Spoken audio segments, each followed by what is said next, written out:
Hello everyone, जय हिंद। आज इस वीडियो में हम देखेंगे सम्राट अशोक के बारे में। आपके यूपीएससी के एग्जाम हो, चाहे स्टेट पीएससी का एग्जाम हो, चाहे कोई भी गवर्नमेंट एग्जाम हो, उनके लिए काफी महत्वपूर्ण है। ठीक है। और तो मैं हमेशा यही बात बोलता हूं कि आप मेरी वीडियो देख रहे हैं मतलब वो टॉपिक आपको याद होना तय है। और एक बात और बोलना चाहूंगा, मैं मेरी जितनी भी वीडियो आती है पूरे एग्जाम के दृष्टिकोण से काफी महत्वपूर्ण रहते हैं, सिलेबस के अकॉर्डिंग रहते हैं। ठीक है, चलिए वीडियो को स्टार्ट करते हैं। सीधी बात, नो बकवास। ठीक है, चलिए मौर्य वंश में हम देखेंगे सम्राट अशोक। ठीक है, अगर आपसे पूछिए मौर्य वंश का सबसे प्रतापी शासक का क्या नाम है तो उसका नाम है सम्राट अशोक। ठीक है, आपने नाम तो सुना ही होगा इसका। ठीक है, सम्राट अशोक। मौर्य वंश का सबसे प्रतापी शासक का क्या नाम है? सम्राट अशोक। ठीक है, आप ये पीछे पीछे में देख रहे होंगे बहुत से ये स्केच में लिखा चुका है, ऐसा आपको थोड़ा लेंदी अजीब सा लग रहा होगा। ठीक है, आपको बता दूं कि ये वीडियो मैंने शूट कर लिया था लेकिन मुझसे किसी कारणवश कट गया, फिर से रीटेक शूट कर रहा हूं इसे मैं। ठीक है, थोड़ा गलती से मेरे का बटन जो है, जो डिलीट वाला पोर्शन में मेरा चला गया, डिलीट हो गया, फिर से शूट कर रहा हूं इसको। ठीक है, इसको नजरअंदाज करेंगे जो, ठीक है, यहाँ पर जो स्केच का टिक लगा हुआ उसे। ठीक है, और ध्यान से देखेंगे क्योंकि वीडियो काफी महत्वपूर्ण है। अशोक से लेकर तो बहुत ही क्वेश्चन पूछे जाते हैं। ठीक है, चलिए वीडियो को स्टार्ट करते हैं। आपको डायरेक्टली ये पूछा जाता है कि सम्राट अशोक का जन्म आपको पूछा जाता है। ठीक है, तो 304 ईसा पूर्व। ठीक है, 304 ईसा पूर्व। इसके पिता का क्या नाम है? बिंदुसार है। ठीक है, याद रखना बिंदुसार। डायरेक्टली क्वेश्चन पूछे जाते हैं कि सम्राट अशोक के पिता का क्या नाम है, तो बिंदुसार है। ठीक है, चलिए अगला देखेंगे। राज्य अभिषेक को पूछा जाता है, जहां जहां पर गवर्नमेंट एग्जाम में पूछा जाता है मैं वहां पर आपको डील करता चला जाऊंगा। ठीक है, इनके जो राज्य अभिषेक को डायरेक्टली इसके सन को पूछा जाता है। ठीक है, याद रखना 269 ईसा पूर्व, 269 बिफोर क्राइस्ट। ठीक है, 269 ईसा पूर्व। ठीक है, अशोक का राज्य तिलक के समय इसकी आयु पूछा जाता है। ध्यान से समझना, जब सम्राट अशोक का राज्य तिलक हुआ तो इस समय सम्राट अशोक की आयु कितनी थी? तो 15 वर्ष 6 माह। याद रख लो, 15 वर्ष 6 माह। ठीक है, तो 15 वर्ष 6 माह में इसका राज तिलक हो गया था। ठीक है, देखो इतनी कम उम्र में इतना बड़ा शासन, इतनी बड़ी जिम्मेदारी। ठीक है, आजकल के आप 20-22 साल के लौंडों को देख लो, धुआं उड़ा रहे हैं वो लोग। ठीक है, प्यार मोहब्बत के चक्कर में पड़े हुए हैं। ठीक है, तो जितने भी एस्पिरेंट है, मेरा तो हमेशा यही एक प्रयास रहता है कि आप पढ़ाई भी कीजिए और मेरा एक आपको जो निजी जीवन है या फिर जिंदगी की एक पार्ट भी आप एक संदेश देता रहता हूं मैं हमेशा अपनी वीडियो में। ठीक है, अपने जिंदगी को सही दिशा दीजिए। माँ बाप हैं आपके ऊपर, भरोसा करके बैठे हुए हैं, आपके ऊपर एक उनकी आस लगी हुई है। ठीक है, इसको आप ध्यान रखिए। अपने लिए नहीं सोचे, कम से कम अपने पेरेंट्स के लिए जरूर सोचिएगा। ठीक है, इसलिए इधर उधर की ध्यान छोड़िए। माँ बाप को आपसे आशा है, आपसे बहुत सी जिम्मेदारियां हैं। ठीक है, आपको ध्यान रखना है, कहीं ना कहीं उनकी नजर आपके ऊपर टिकी हुई है, इसलिए गलत चीजों पर बिल्कुल ध्यान नहीं देना। टाइम वेस्ट तो बिल्कुल नहीं करना है। ठीक है, अपने लक्ष्य पर ध्यान दीजिए। और तो ठीक है, तो अशोक का जो राज तिलक है कितने वर्ष में, कितनी वर्ष की आयु में हुआ था? 15 वर्ष 6 माह की आयु में इनका राज तिलक हो गया था। ठीक है, इसकी राजधानी को पूछा जाता है, बहुत बार पूछा जाता है राजधानी। ठीक है, तो पाटलिपुत्र थी। ठीक है, चलिए अगला फैक्ट देखते हैं। अशोक ने अपने 99 भाइयों का हत्या कर शासक बना था। ठीक है, that is the most important. आपको डायरेक्टली क्वेश्चन पूछे जाते हैं कि सम्राट अशोक ने अपने कितने भाइयों को मारकर शासक बना था? 99 भाइयों को, 99। एक और मार देता उससे बढ़िया, सेंचुरी बना देता। ठीक है, आप एक लॉजिक लगाइए, क्या ये जो 99 भाई यहाँ पर लिखा है या हिस्ट्री में हमको देखने को मिलता है, क्या वो एक ही माँ के थे? ये तो असंभव है, क्योंकि देखो एक बच्चे को आने में 9 माह लगते हैं, तो स्वाभाविक बात है 99 जब आएंगे तो कितना वर्ष हो जाएगा। तो ये एक ही माँ के संतान नहीं होंगे। ठीक है, इतना आपको ध्यान में रखना है, लेकिन उसको आपको ध्यान में नहीं देना है। आपको सिंपल सा ये इनकी संख्या पूछा जाता है, कितने भाइयों को मारकर जो है शासक बना था? तो 99 भाइयों को मारकर शासक बना था। ठीक है, अशोक का अन्य नाम पूछा जाता है, that is the most important. ठीक है, जहां जहां पर गवर्नमेंट एग्जाम में पूछा जाता है वहां मैं आपको डील करता चला जाऊंगा। ठीक है, तो अशोक का अन्य नाम क्या था? देव नाम प्रियदर्शी। ठीक है, इनके बहुत से शिलालेख में स्पष्ट लिखा गया है कि मैं देव नाम प्रियदर्शी, ऐसे करके। ठीक है, बहुत से शिलालेख में यही नाम लिखा हुआ, तो आपको ध्यान में रखना है अशोक का और क्या नाम है? देव नाम प्रियदर्शी। ठीक है, डायरेक्टली क्वेश्चन पूछे जाते हैं गवर्नमेंट एग्जाम में कि अशोक का और अन्य नाम है इनमें से, या देव नाम प्रियदर्शी जो है किस शासक का नाम है? ठीक है, तो सम्राट अशोक आपको ध्यान में रखना। चलिए अगला देखते हैं। इसकी पहली पत्नी का नाम, इसकी पहली पत्नी का नाम है देवी, और देवी से जो प्राप्त संतान उसका क्या नाम है, महेंद्र, याद रखना, ठीक है। तो सम्राट अशोक की पहली पत्नी का नाम है देवी और इनसे जो प्राप्त संतान है उसका नाम है महेंद्र, ठीक है।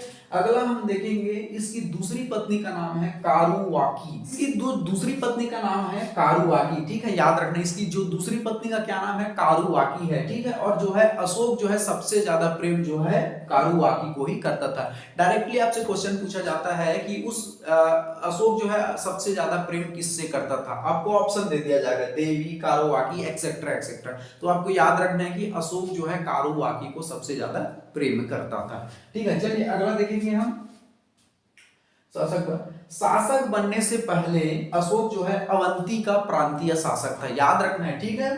तो शासक बनने से पहले जो है अशोक जो है कहां का, अवंती का प्रांतीय शासक था। डायरेक्टली क्वेश्चन पूछा जाता है कि शासक बनने से पहले अशोक कहां का प्रांतीय शासक था, तो ठीक है, तो अवंती का था, ठीक है। इससे पहले मैंने जस्ट पहले वीडियो में बनाया है कि बिंदुसार के बारे में बताया, थोड़ा सा मैं आपको रिवाइज करा देता हूं, ठीक है।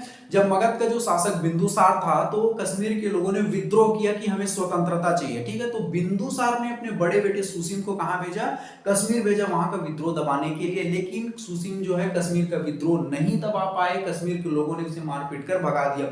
फिर जो है बिंदुसार ने अपने छोटे बेटे, ठीक है, सम्राट अशोक को वहां भेजा, ठीक है। उस समय अवंती का प्रांतीय शासक था कौन, सम्राट अशोक। तो अशोक को कहा कि जाओ तो थोड़ा कश्मीर के लोग जो है विद्रोह कर रहे हैं, हमें स्वतंत्रता चाहिए, ऐसे करके।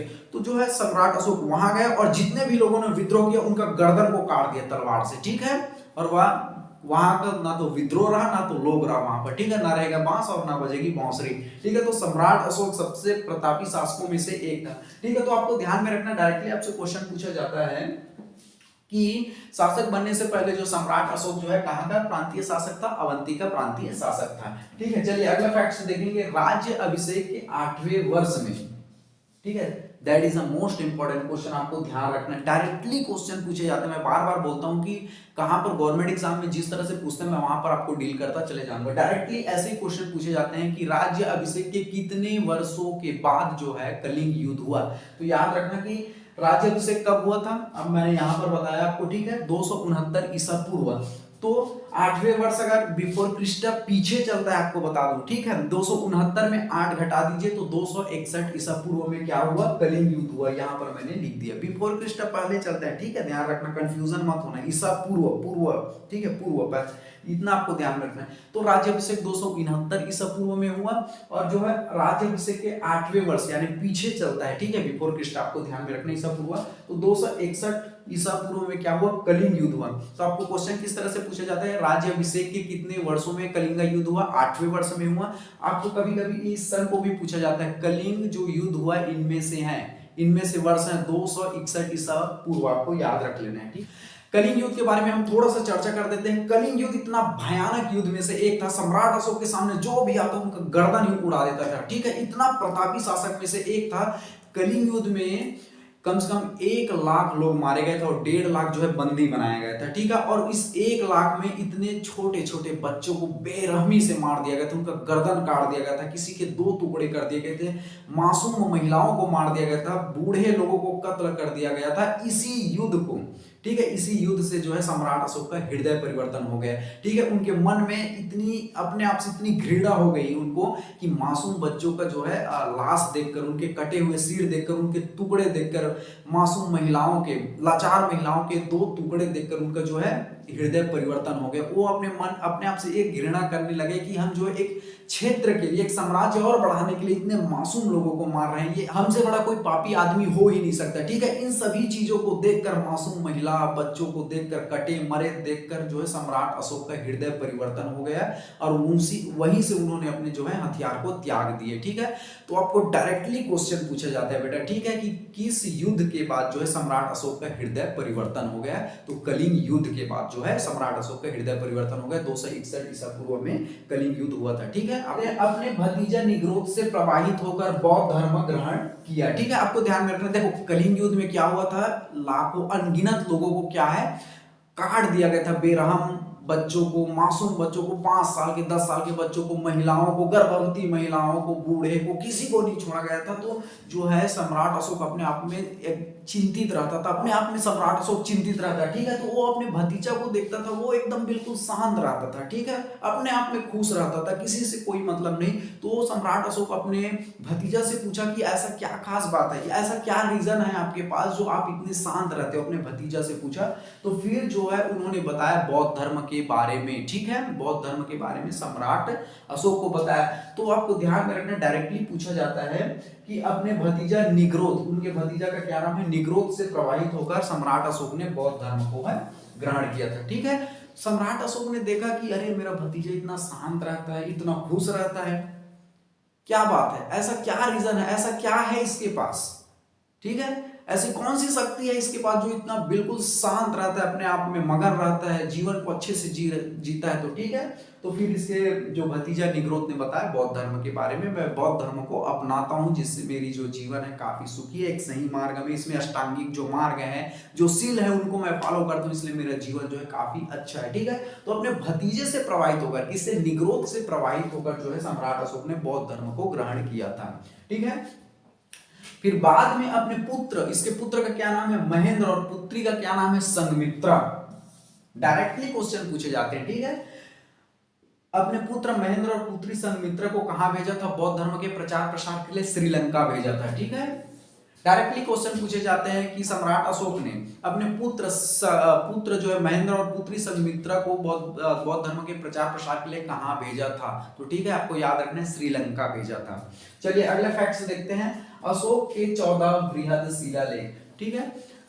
डायरेक्टली क्वेश्चन पूछे जाते हैं कि सम्राट अशोक के कितने बृहद शिलालेख है, 14 शिलालेख है। शिला का मतलब होता है पत्थर, बड़े बड़े पत्थरों में लिखवाना। सम्राट अशोक ने बहुत बड़े बड़े पत्थरों में अपनी जो है जिंदगी से जुड़ी कुछ अच्छी अच्छी बातें लिखवाई हैं, उनको बृहद शिलालेख कहते हैं, ठीक है। मैं इस आपको बता दूं कि इससे जस्ट अगले वीडियो में मैं पूरे शिलालेखों के बारे में बताऊंगा। यहाँ पर वीडियो थोड़ा लंबा हो चुका है, जो जो फैक्ट्स हैं इसको इस वीडियो में देख लेते हैं, और सम्राट अशोक के शिलालेख है, स्तंभ लेख है, उसको जो है जस्ट इसके नेक्स्ट वीडियो में हम देख लेंगे, ठीक है। मैं यहाँ पर थोड़ा थोड़ा डिस्क्राइब कर देता हूँ।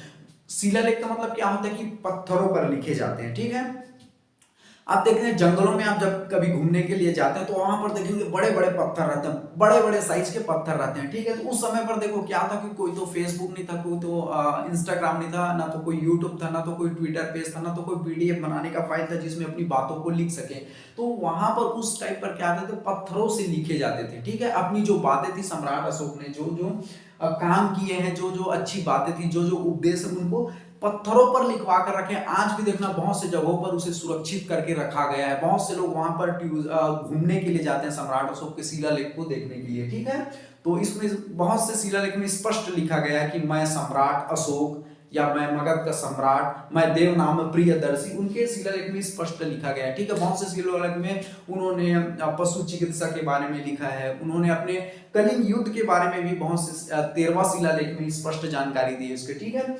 तो आपको ध्यान में रखना है, तो हम अभी थोड़ा थोड़ा आपको बता रहे हैं, ठीक है। इनके साथ स्तंभ लेख है। स्तंभ लेख का मतलब आप समझते हैं कि पिलर, आप घरों में देखते हैं पिलर गोल का साइज का होता है, ठीक उसी प्रकार से उसमें लिखा हुआ होता है, उसे स्तंभ लेख कहते हैं, ठीक है। एक गोल का होता है, आप घरों में पिलर देखते हैं ना, स्तंभ खंबे के आकार का, ठीक है, उसमें कुछ लिखा होता है, उसे हम स्तंभ लेख कहते हैं, ठीक है। तो आपको डायरेक्टली क्वेश्चन पूछे जाते हैं कि अशोक के बृहद शिलालेखों की संख्या कितनी है, 14 शिलालेख है, ठीक है। अगले वीडियो में मैं पूरे शिलालेख के बारे में डिस्क्राइब कर दूंगा वहां पर, ठीक है। चलिए अगला और कौन सा फैक्ट है, इनके गुफा अभिलेख है, लघु शिलालेख है, ठीक है। जेम्स प्रिंसेप ने, याद रखने, इनको बहुत बार पूछा जाता है, जेम्स प्रिंसेप ने सर्वप्रथम 1837 में अशोक के अभिलेख को पढ़ने में सफलता प्राप्त की थी, ठीक है। देखो इनके बहुत से जगह पर शिलालेख प्राप्त हुए हैं, ठीक है। एक ही जगह पर पूरे शिलालेख प्राप्त नहीं हुए, अलग अलग जगहों पर शिलालेख प्राप्त हुए। इन शिलालेख को, यानी कि पत्थरों पर जो लिखा है, उसे पढ़ने में सबसे प्रथम जो सफलता पाई उसका नाम है जेम्स प्रिंसेप। डायरेक्टली क्वेश्चन पूछे जाते हैं, ठीक है। सर्वप्रथम अशोक के जो शिलालेख है उसे पढ़ने में किसने सफलता पाई थी, तो जेम्स प्रिंसेप ने जो है 1837 में इसे पढ़ने में सफलता पाई थी, ठीक है। आई होप आपको बहुत अच्छे से समझ आया होगा, ऐसा मैं आशा करता हूं। इतने को आप देख लेना सम्राट अशोक से इससे बाहर कुछ भी नहीं आएगा। ठीक है, अगले वीडियो में हम देखेंगे पूरे स्तंभ लेख को, लघु शिलालेख को, है नहीं, इनके जितने भी वृहद शिलालेख हैं पूरे डिटेल जानकारी जो है अगले वीडियो में हम देख लेंगे। ठीक है, चलिए, थैंक यू वेरी मच, जय हिंद।